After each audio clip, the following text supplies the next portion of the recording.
Hi, I hope you're having a great day. Welcome back to NikkoVenture.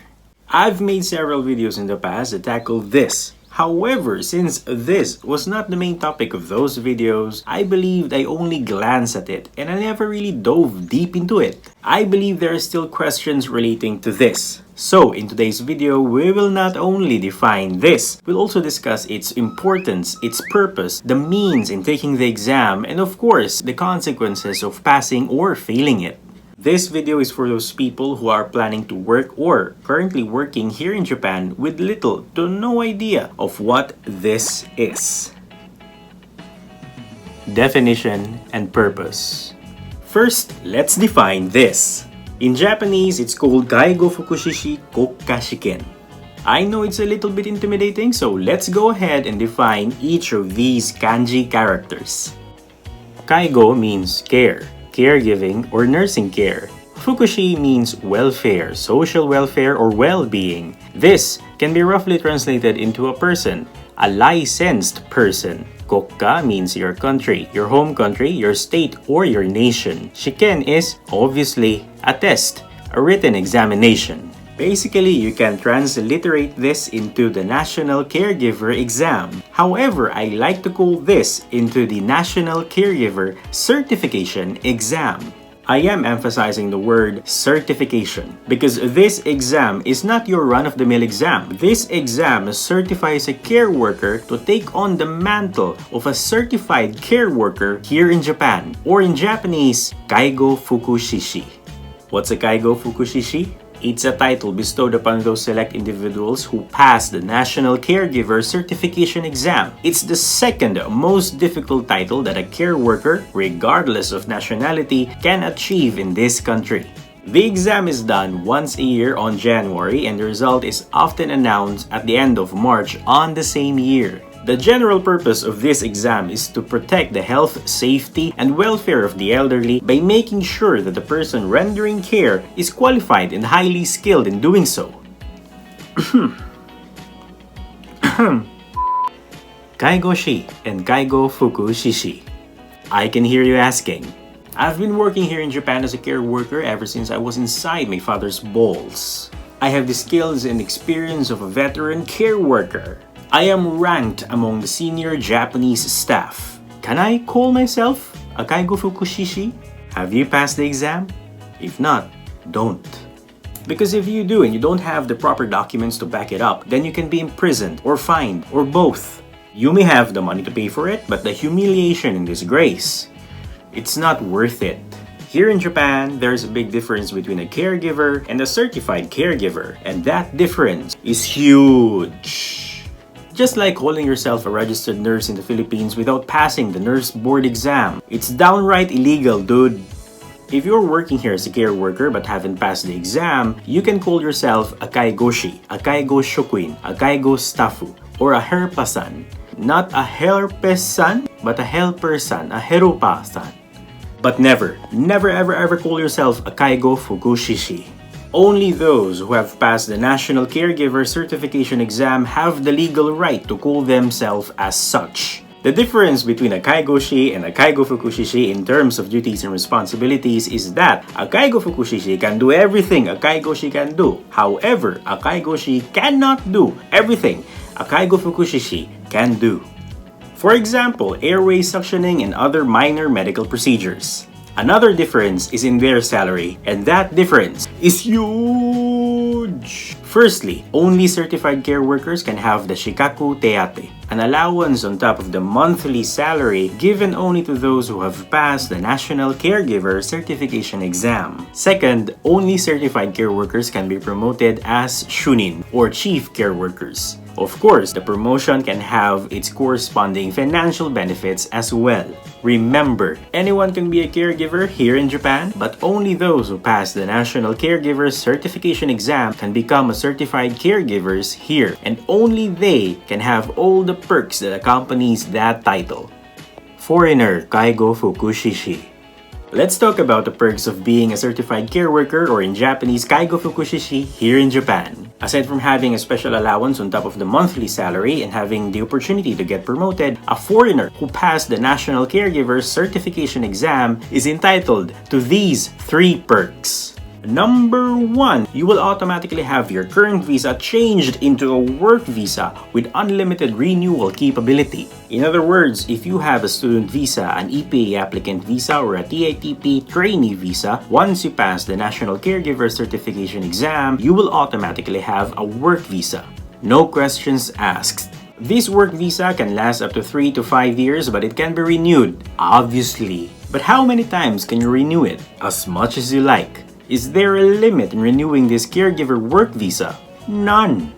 Even if you decide to go home for a couple of years, you can always come back here in Japan to work once again as a certified care worker. That's because with this caregiver work visa, you're classified as a foreign worker of Japan, not a trainee, not an EPA applicant, nor a student, but a full-fledged worker of Japan. I think the only drawback of this caregiver work visa is that you can only work as a caregiver, no other jobs allowed. However, with this caregiver work visa, you can virtually work here in Japan indefinitely. Number 2, you can bring your family and live with them here in Japan. Upon coming here in this country, your family will be classified as your dependents. They can have their jobs here. Your children can study here as well. The number of your dependents also affects the percentage of your tax exemption. Basically, the more dependents you have, the bigger your net income will be. However, the more dependents you have, the more mouths to feed as well. So yeah, there's that. Number 3. Wherever you go, there will always be, in some form or another, prejudice towards foreign people. But passing this exam can give you a bragging right, a street cred among the natives. You can gain their awe and respect because in reality, not all Japanese can pass this exam. 国家試験合格した。あ、はい。すごい。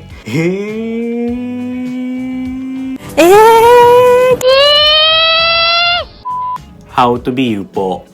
There are several routes one can take in order to become a certified caregiver here in Japan, but only 3 of those are useful for foreigners like us. First, you have the EPA route. In this route, an EPA applicant must have at least 3 years of caregiving work and training experience here in Japan to be qualified to take the National Caregiver Certification Exam. Upon passing the exam, the EPA applicant will become a full-fledged AkaigoFukushi, or a certified caregiver here in Japan. His or her EPA visa will be automatically changed to a caregiver work visa with all the perks we've discussed earlier. If the applicant failed the exam, it is the prerogative of the employer to either return the applicant to his or her home country, that is, you will go home. Or the employer can shift the applicant's visa from EPA visa to specified skill visa.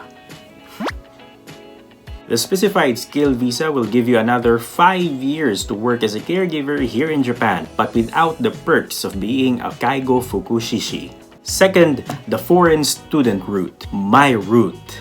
In this route, you're required to have at least 2 years of education and training in a designated caregiving college here in Japan, and only upon graduating from the college are you allowed to take the National Caregiver Certification Exam. Passing it will make you a AkaigoFukushi with all its perks. Failing it, well, it's a bit complicated, but allow me to try to explain it. In 2017, a law was passed that requires all graduates of a caregiving college here in Japan to pass the National Caregiver Certification Exam to become a AkaigoFukushi. They have no choice on that matter at that time. That was changed. A revision of the law states that all graduates of a caregiving college from 2017 to 2027 can still apply to become a AkaigoFukushi even if they failed or didn't took the exam. But to do so, they are required to do either of these 2 things. They have to work as a caregiver here in Japan for 5 straight years. Or they have to retake and pass the National Caregiving Exam within those 5 years. Again, they can do both or just one of those 2 things. The good thing is that during those 5 years, they will be given a caregiver work visa valid only for 5 years. With this work visa, they will practically become a AkaigoFukushi, but only for 5 years. For them to continue being a AkaigoFukushi after 5 years, they are required to do either of these two things. The third and last route is the TITP route. I'm not really well versed in this route, so please bear with me.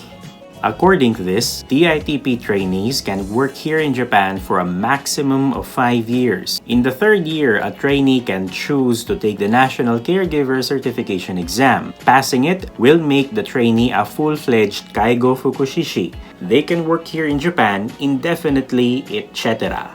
If they fail the exam, they will be sent home after their TITP contract ends. However, they have the option to shift their visa from a TITP trainee visa to a specified skill visa. Doing so will allow them to work here in Japan for an additional 5 years. I'm not really sure, but I think they are required to pass certain written examinations in order for them to shift from TITP trainee visa to specified skill worker visa. I'm not really sure though.